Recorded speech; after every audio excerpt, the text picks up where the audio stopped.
Welcome to Luca and Miguel. Enjoy the video. You begin by making electricity safe, turn off power and remove outlet covers, then tape switches to avoid moisture. Next, score the wallpaper in a grid with a 1/8-inch perforator or shallow utility blade. This lets solution penetrate.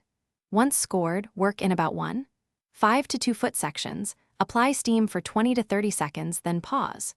This heat and moisture loosen the adhesive, so you avoid excessive scraping that damages drywall. You now lift and peel. Start at a seam and use a wide putty knife at a low angle to get under softened paper. If sections resist, apply a paste remover or a 1:1 mix of warm water and fabric softener. Let it sit for a few minutes, then re-steam if necessary. Once the paper starts to separate, strip top to bottom to control droplets and avoid ripping. Keep your movement steady and inspect for glued backing that must be scraped and rinsed before moving on. You finish by removing adhesive residue. Scrape carefully, then wash walls with trisodium phosphate or warm soapy water to remove oils.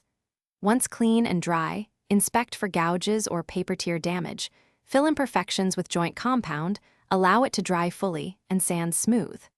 After dusting, apply a stain-blocking primer to seal the surface before repainting or hanging new wallpaper. If seams lift later, make sure humidity wasn't the cause. Test a small patch first to troubleshoot adhesive or moisture problems. Thanks for watching and please subscribe. It's the best investment you'll ever make.